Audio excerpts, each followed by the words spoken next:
This is 7 National News, and in our top story, His Highness Sheikh Mohammed bin Zayed Al Nahyan, the Crown Prince of Abu Dhabi and Deputy Supreme Commander of the UAE Armed Forces, met with the US President Barack Obama at the White House on Tuesday at the beginning of a 2-day visit to the United States.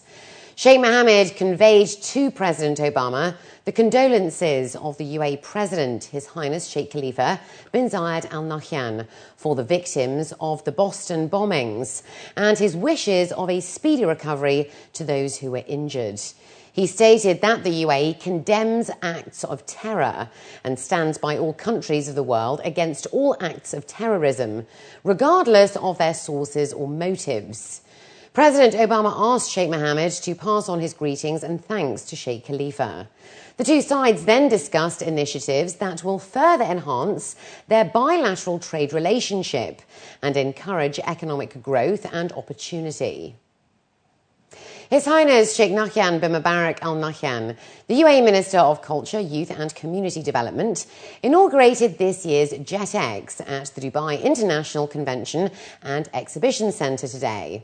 The region's leading education and training event, now in its 25th edition, is running until the 19th of April, gathering over 400 institutions that are showcasing over 2,500 academic, vocational and training programs to over 35,000 visitors.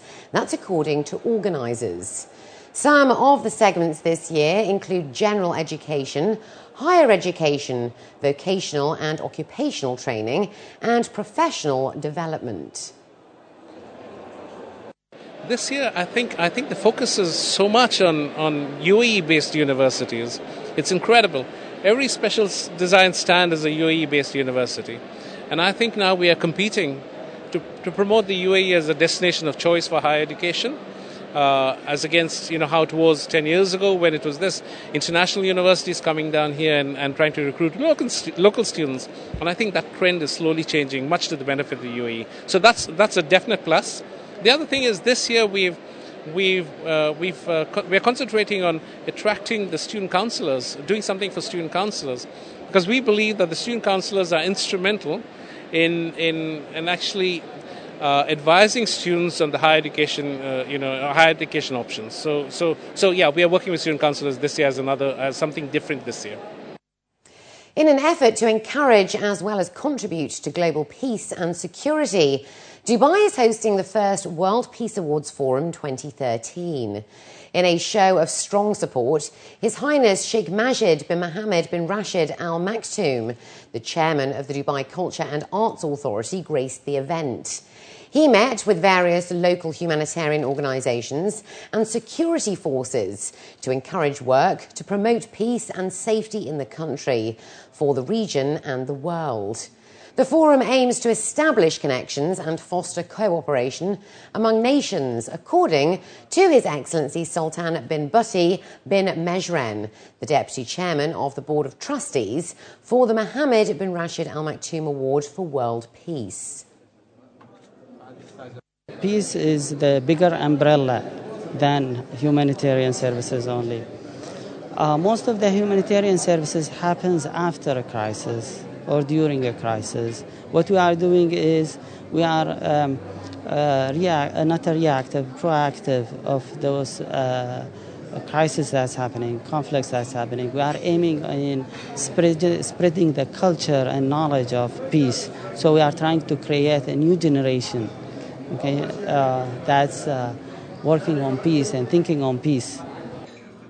In 2012, the International Award was announced to foster peace, tolerance and love.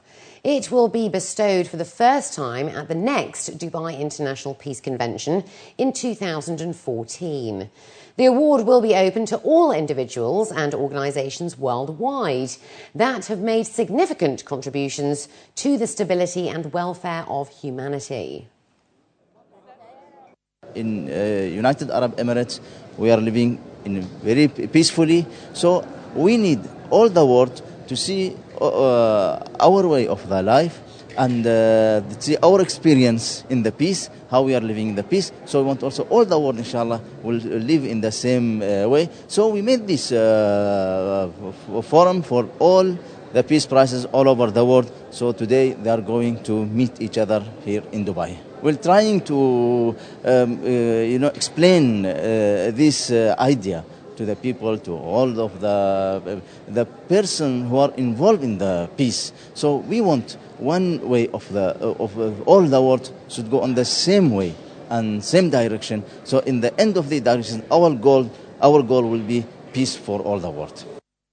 A 2-week traffic awareness campaign was launched by Dubai Police on Tuesday under the title of Speed Kills. Dubai Police Chief Lieutenant General Dahi Khalfan Tamim was quoted as saying at the launch that 123 people died in traffic accidents in Dubai last year, and 171 were severely injured, costing over 4 billion dirhams. The 2-week campaign is targeting heavy vehicles, buses, minibuses, and all other means of mass transport, and aims to reduce traffic accidents and deaths by spreading awareness and the dangers of speeding. It also comes as a part of the 10-year traffic plan, which looks to reach a 0% death rate for every 100,000 of Dubai's population by 2019. It was also revealed that the average age of those in accidents is 28, with Indians topping the list of those causing traffic fatalities, followed by Pakistanis, Emiratis, and then Egyptians. And finally, looking to other news now, the prestigious Julius Baer Beach Polo Cup Dubai has returned to the Emirate and is gearing up to showcase international sportsmanship on the sands of the Mina Al Salam Hotel this weekend.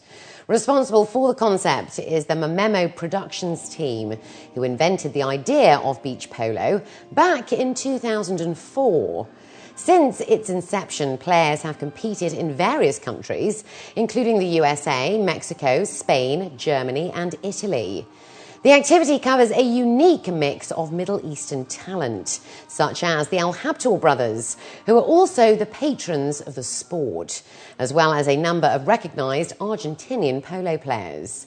This morning, a conference was held to announce the details of the upcoming event, which is scheduled to take place this Friday and Saturday from 2 p.m. to 6 p.m.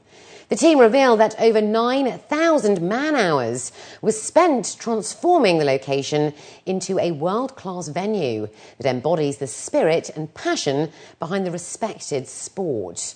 Organisers stated that their aim now is to raise the bar and, in turn, receive recognition from international sport associations.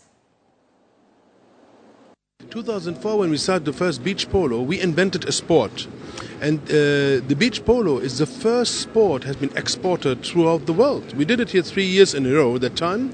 And then it was played over 30 cities around the world, which up to now, like in Miami, in Chicago, in England, in India, in Ibiza, in Mexico, everywhere. It's crazy. So it has been, it became like a really spread kind of elegant, classy, but a very strong sport. Because people try to start to enjoy the beach polo because it's close. You can feel the spirit, you can feel the action. Polo normally is a big field. Beach polo is only 100 by 50 meters, so you're going to see what's happening. You're not going to miss the scream of the people, the body language they put into the game. It's a really hard sport, and it's the first time you're going to see it. All our sponsors are committing already to be part of it for the next 3-4 years. They want to sign 5 years contracts with us. So definitely the journey just started now, on this level where we are now. Our aim is to host very soon maybe the Middle East Cup or the GCC Cup, or to host the World Cup. Definitely we're going to host, latest in 3 years, we're going to host the World Cup here in Dubai. And this is definitely the aim of it. But we wanted to start first with the people from here. We invited a guest team from Switzerland to have an international flair, but I want mainly the UAE nationals to play. Yeah, for sure, Argentinian pro in each team, but the UAE nationals are playing just to show that these people are sportsmen. The city has a reflection of sport and spirit in uniting through sport the people. And the aim is to unite then the Middle East, the GCC, Middle East, and then going to the World Cup and inviting the people from abroad to do this tournament.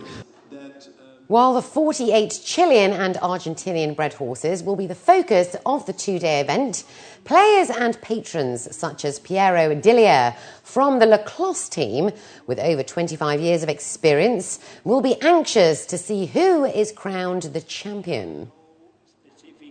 The big difference is the surface of the game, and of course in sand it's a little bit more tiring for the horses. The game is a little bit slower than on grass. Additionally, you have a bigger ball, and the field is smaller, so you also have to adjust some new rules for beach polo.